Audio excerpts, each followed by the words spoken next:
Hello, I'm Gretchen and this is the Vintage Seagull.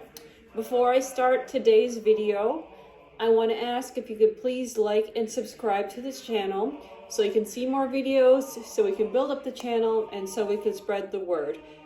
I was going to release this video around Memorial Day and 4th of July, but there was much more content I needed to cover. So this is going to be released the week of Veterans Day, and I'm wearing my patriotic parade dress. I got this on Amazon, so it's, blue with stars in the top and the red bottom with the stripes, and I wear this to a lot of kind of patriotic events like that.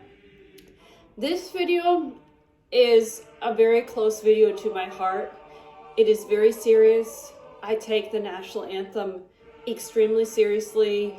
I've been outspoken about it, about the patriotism and the respect for our country.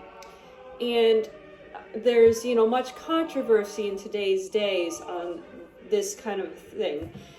And I personally, I'm an advocate for singers expressing themselves and things like that, but our Star Spangled Banner is really not the place for that. You can express yourself in other songs. The song is a military honor, and it should be taken seriously, just like if you were in the armed services and performing, for the Tomb of the Unknown Soldier or any kind of military color guard. And I'm of that belief. The song got controversy when, first and foremost, when people sang it poorly on purpose, like Roseanne Barr in the 1990s. I thought I was young, but that was very disrespectful. And then when the guy in the NFL took a knee for the song, and I later learned the reason probably for that was there was a third verse in the Star Spangled Banner where it talked about kind of being enslaved, but it really was about us could be enslaved again by the British Crown, just us as a people, which I'll get into that when we talk about the history of the peace. There's a lot going on with the peace as well, but whether you believe it or not, I don't think that's respectful, and that caused a lot of controversy. This past summer, people were very upset and outspoken about Jewel at the Indy 500, the way she performed it. To me, it sounded like a completely different piece. It was very slowed down. People complained that they couldn't sing along, and things like that. So there's been a lot with this song. So I wanted to do a video on this. Again, this is very serious and very important, and I think it's really important to discuss as a singer, as a member of this vintage group in society, and our country. And part of my reason for this channel and the vintage group is to spread the word about our country and our history and its true authenticity and facts, not revisionist history. So for all those reasons, I'm making this video, and it's really important, and I think I'll present a lot of history on this subject. And I also wanted to help singers when they do this song do it right. So that's what today's video is all about.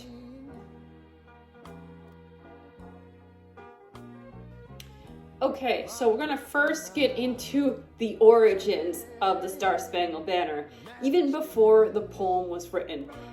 As a colonial reenactor, I learned this, and it was, of course, shocking to me at the time. But the melody is a British drinking song written in 1780. I think, if I can pronounce it correctly, it's Anacreon in Heaven. And that was a high society, kind of private club kind of song. And it talks about, Greek gods and heaven, and I think even some not great topics like, drinking and stuff like that. So this song was sang in these halls by British officers, and as you know, the song has an octave and a half stretch. It's pretty high. when I sing it, you really need to use your opera voice, because how are you going to hit all those pitches? So if you think about British officers who are drunk, granted back then more people could sing or sing well and be trained, but they're drinking and singing in this hall. So that's what the melody is based off of. Granted, the melody was much faster, and I'll show some samples of the different versions of the song.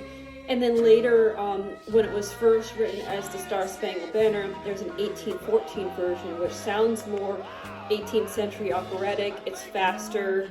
I personally like it a little slowed down so that we have an opportunity to take advantage of the lyrics and the meaning.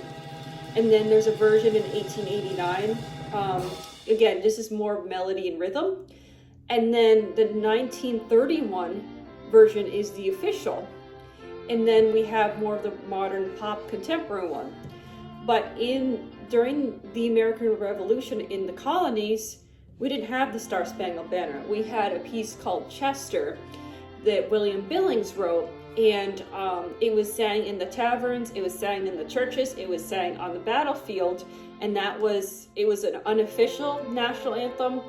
And then before the Star Spangled Banner was official by Congress in 1931, we kind of used different patriotic songs interchangeably for a while. So I think the one that they used for a long time was Hail Columbia. You got Columbia, the gem of the ocean. In World War I, we sang Over There, which I love.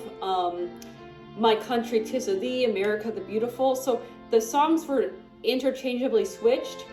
And then also, like on baseball games, they do God Bless America. So there was a looseness to it. It wasn't quite official. And that's kind of like how it all started to get this whole thing up and running.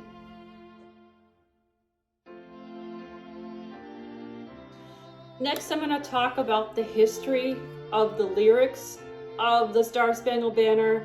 And then after, I'm going to show samples of Anacreon and Heaven, and then different melodies, changes over time.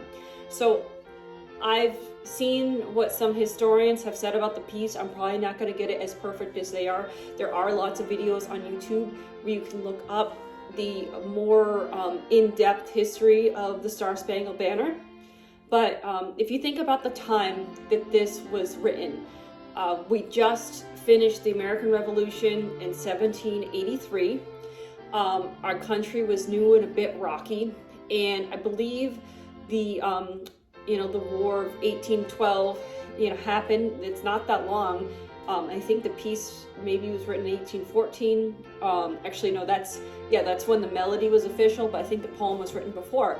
So we were on rocky ground for our freedom from the British. And then this whole thing happened at Fort McHenry in, I think it was Baltimore, Maryland. And the whole thing is we're at war with the British again. And the sense I got from the historians is the British wanted to take us back.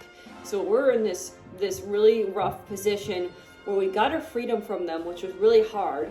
And if they take it away, we may not be able to do that again, get our freedom back. So we have to really fight for this freedom if we're going to keep our new country. And so Francis Scott Key was a attorney, I believe, and he wrote the poem, the 3-verse poem. So the 3rd verse about slavery is really about losing our freedom to the British, whatever you believe that to be.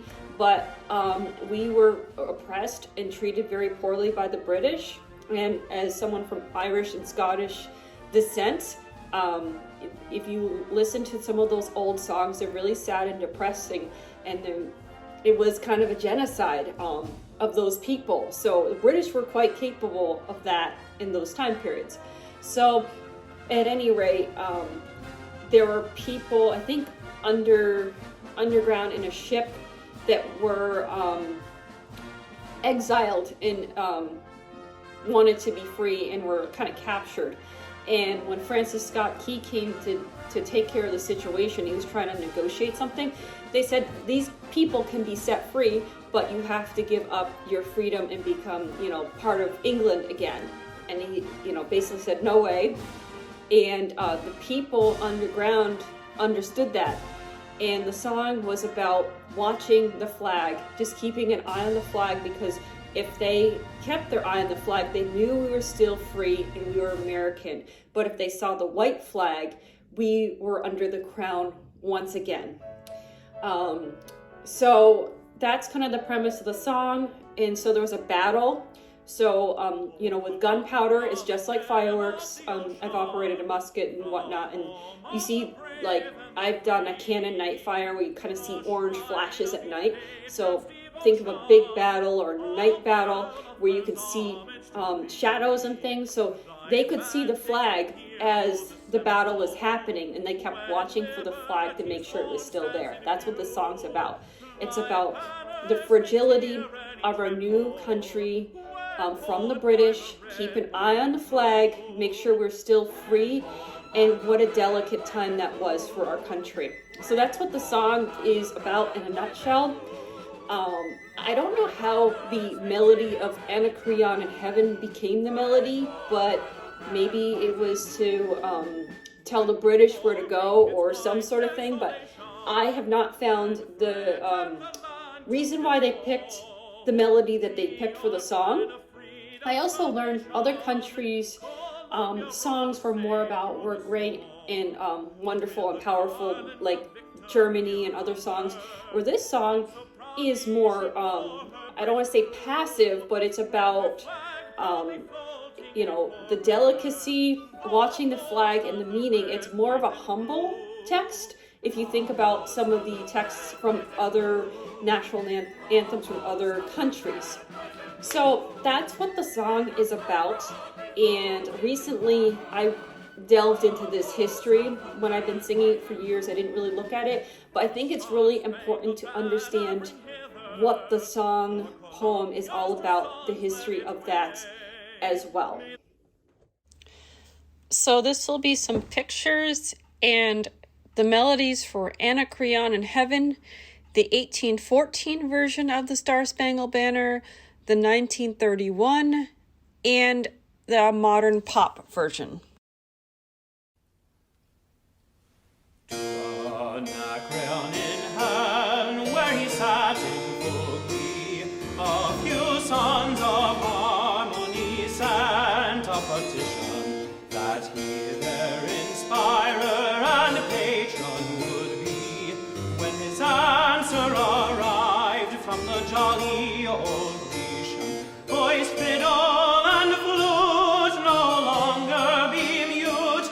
I'll lend you my name and inspire you to boot.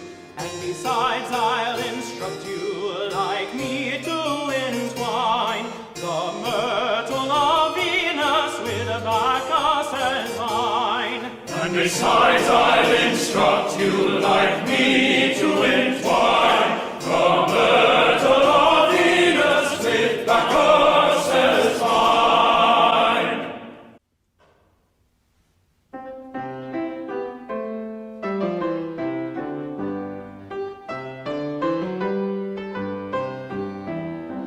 Oh, say, can you see by the dawn's early light what so proudly we hailed at the twilight's last gleaming, whose broad stripes and bright stars through the perilous fight o'er the ramparts we watched were so gallantly streaming, and the rockets' red glare, the bombs bursting in air, gave proof through the night that our flag was still there.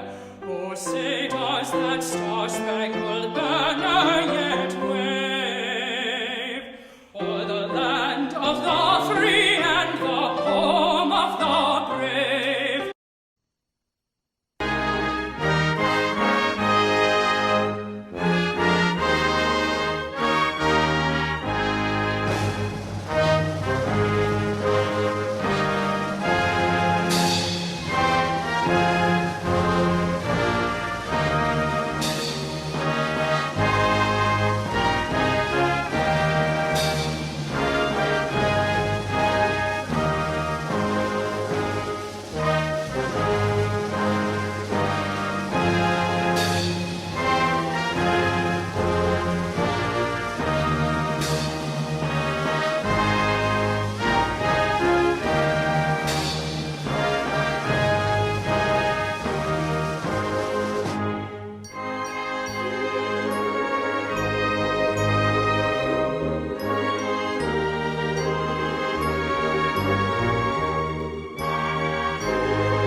stars, stripes, and bright stars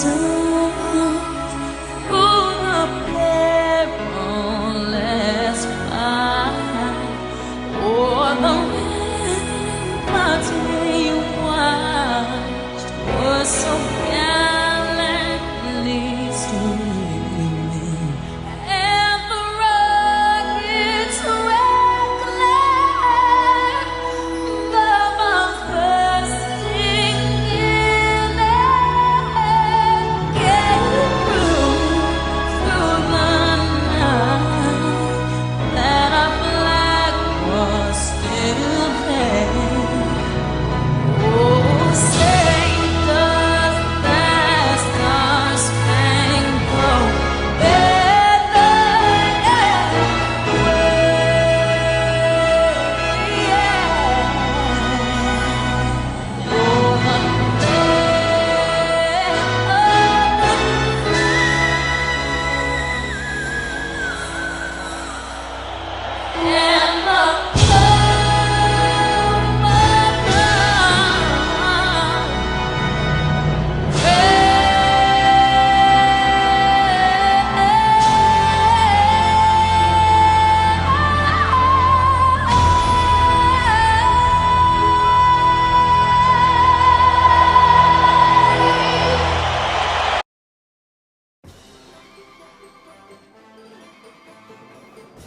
So now I'm going to talk about kind of how the ceremonial purpose of the national anthem started. It was by accident. This is another history I saw on YouTube and other places.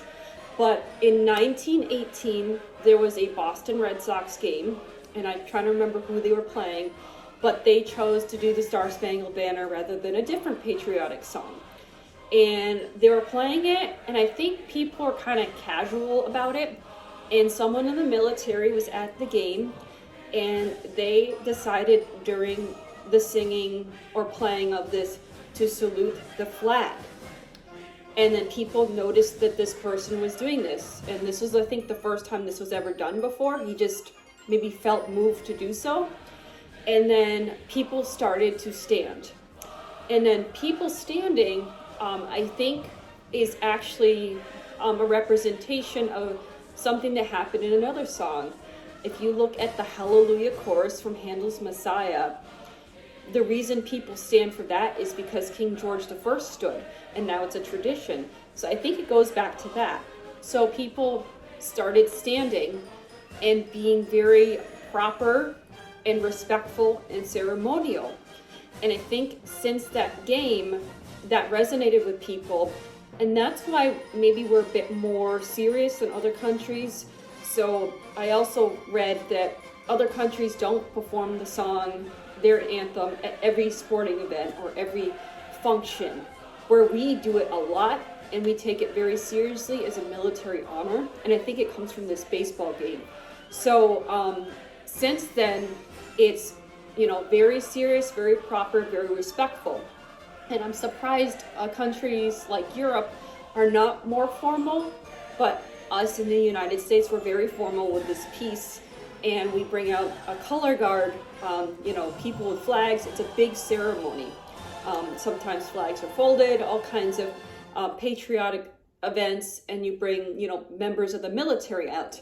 So that's kind of how it started, and I think that game in 1918 really facilitated them selecting an official anthem in 1931, and I think that's how it snowballed and transformed.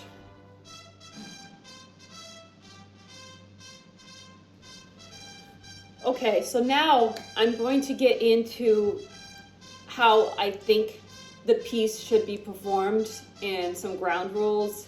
I'm going to get into rehearsing and things like that after, but I think one of the reasons why the national anthem is so botched in today's world is, I think when you're asked to sing it, there should be some ground rules from the facility to perform it to prevent these problems. And I'm going to advocate for that somehow in the future, because I keep seeing these problems pop up. Whether I'm singing it or someone else is singing it, it should be done correctly. So first and foremost, it should always be sung a cappella. I guess there could be times you could have, background music, maybe at the Super Bowl, things like that. But the thing about that would be if the band is at a different tempo than you, it gets kind of messy. I've heard it at a presidential inauguration where the band is playing it and the singer is doing some other syncopated rhythm that doesn't match. So they need to match if you need that, but you should be competent enough as a singer to not need a track or background music. So again, instrumentation I think would be rarely used. It really is a beautiful piece. It can stand alone without all that. You should pick a key signature that's comfortable for your voice. So the typical key traditionally is the key of F with a B flat.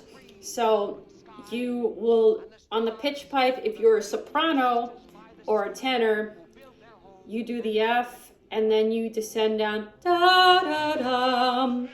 So you have to make sure you can hit that B flat below middle C. But you also have to be able to sing up to a G above the treble clef. So pick the key signature that suits your voice, where your low notes are not gravelly and you're not reaching and you can hit the high notes. So whether it's the traditional key or another one, do that.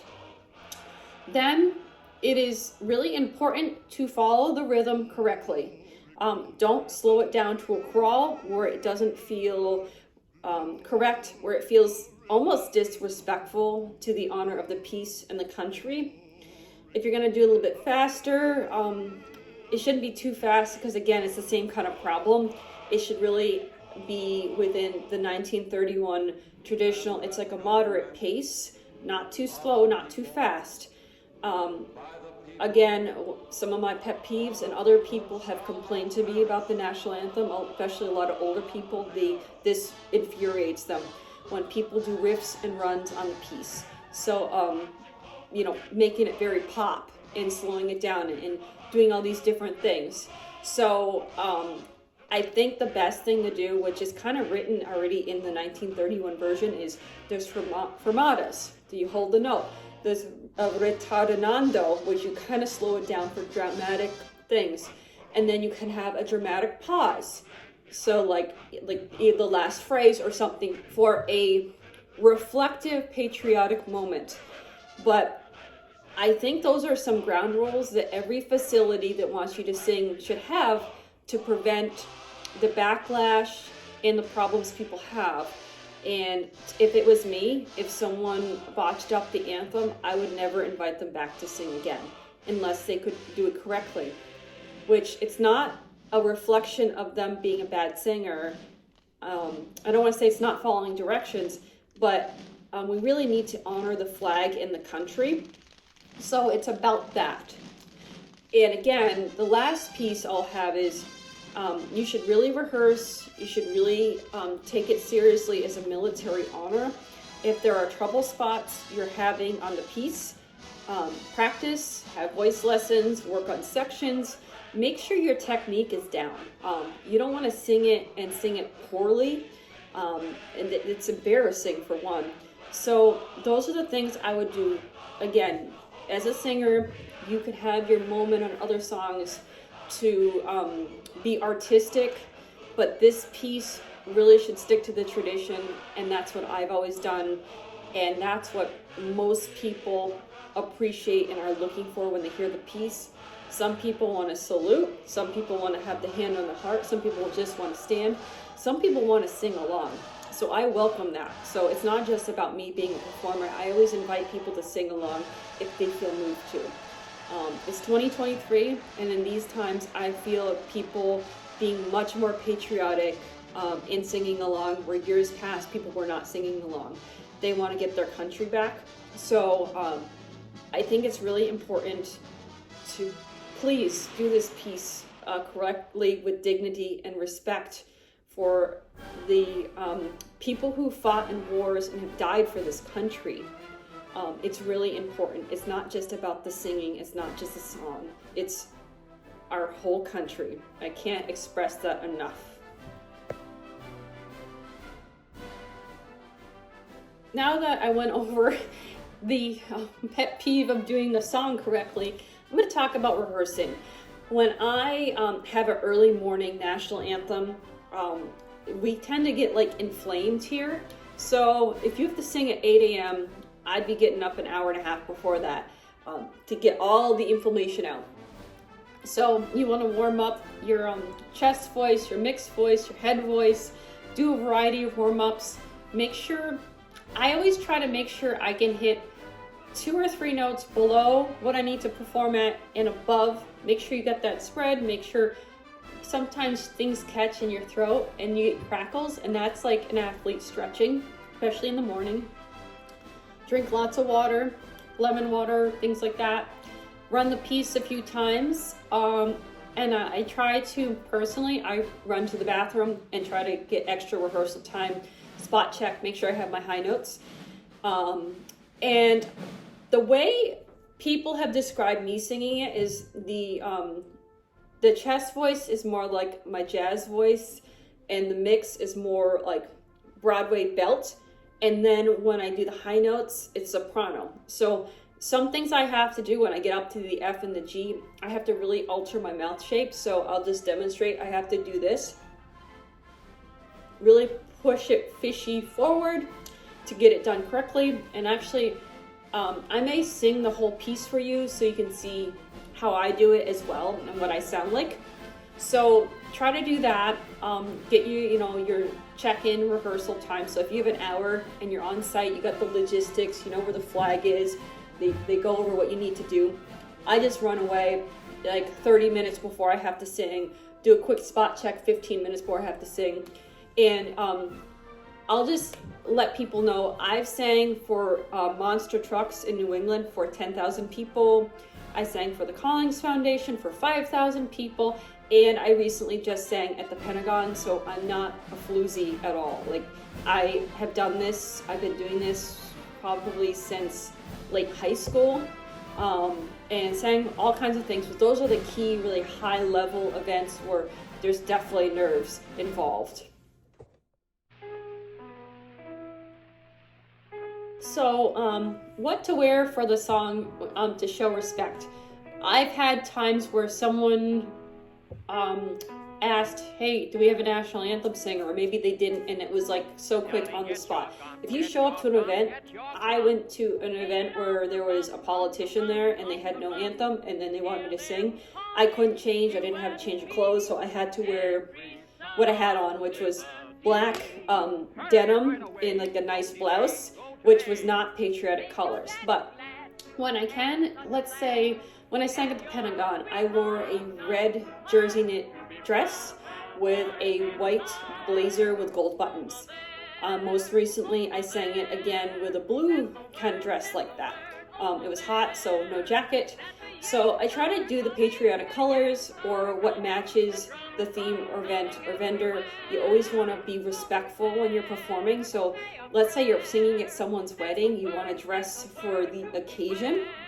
If I'm dressed for a reenactment, you dress like that too. I try to wear a dress and look more formal or conservative. I would say semi-formal is what you should wear, and just, be respectful in what you're wearing. Treat it as a professional gig and opportunity and things like that.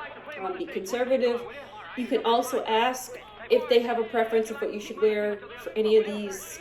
Sometimes that's good to ask. This is just performance stuff in general, but dressing professionally because you are representing yourself as a professional singer is always the best thing.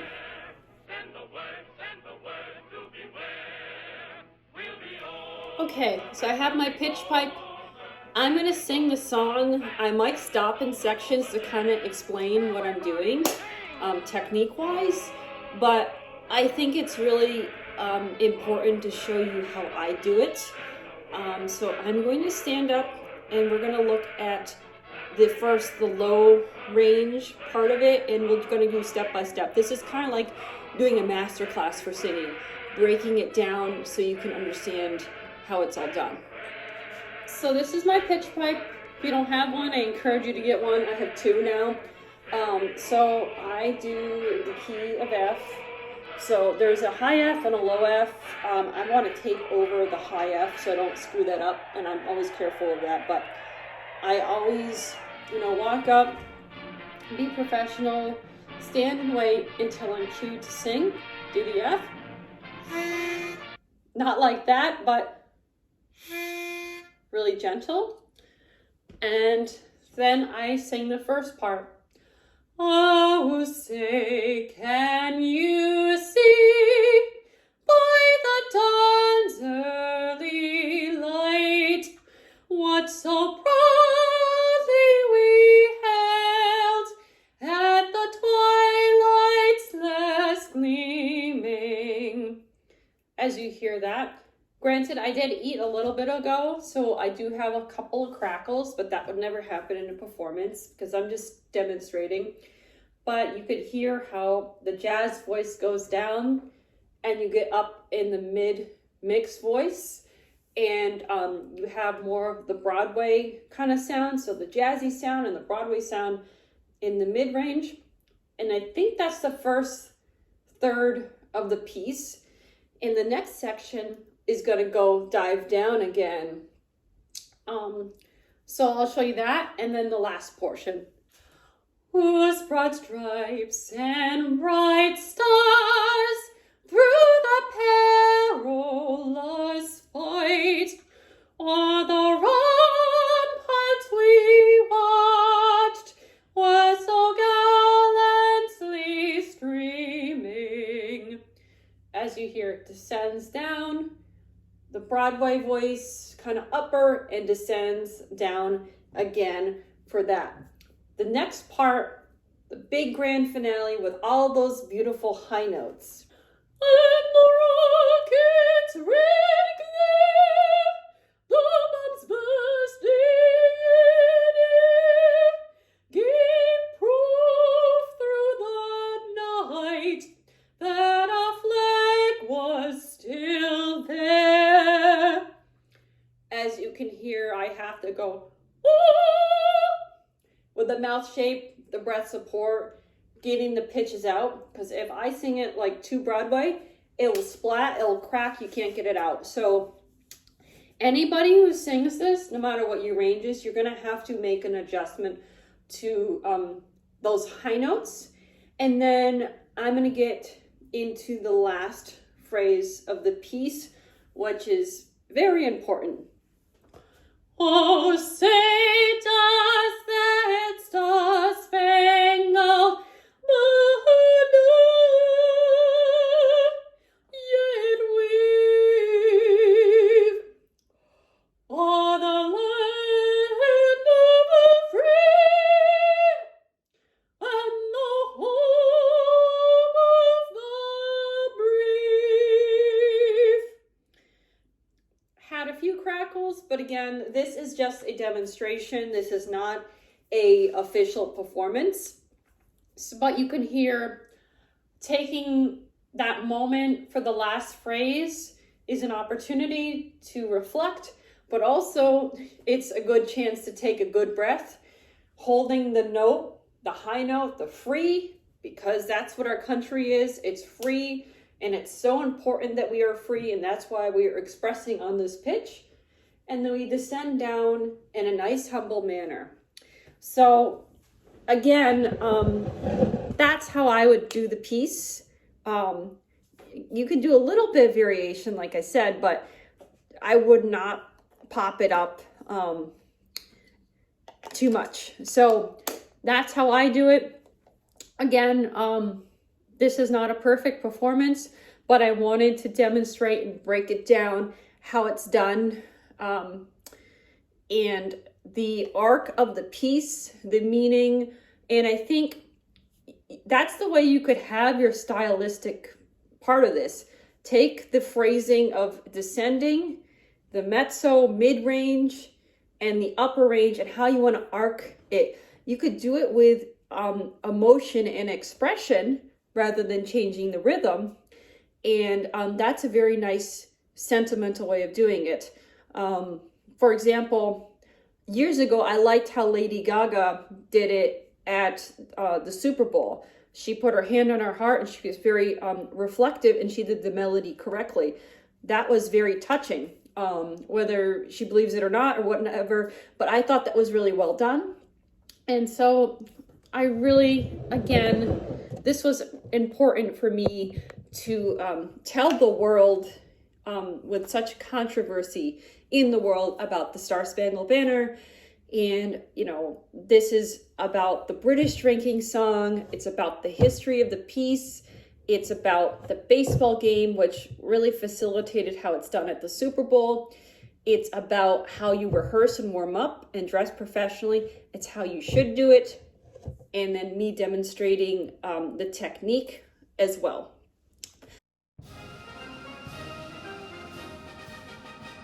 So I hope you've enjoyed this video on the Star Spangled Banner. Sorry if I was a bit too harsh or intense, but it's our country. It's important doing it correctly. It's been a controversy for years, and I'm quite sick of it, to be honest. And it's important to me, not just the song, but the patriotism in our country. Very important. So I hope this also inspires other people who sing it, things they can learn and add to when they sing the song. So doing research on the history, the technique, talking to other professionals who have done it. You've been singing it forever, possibly, but you can always learn and improve your craft and performance. Or, you know, if you're a spectator, you can get a different appreciation as well as you hear other people do it. So I always learn, even though I've been doing this forever, and no one's perfect, no one's above anything. So we can always continue to be life learners. So we will see you on the next video, and happy Veterans Day.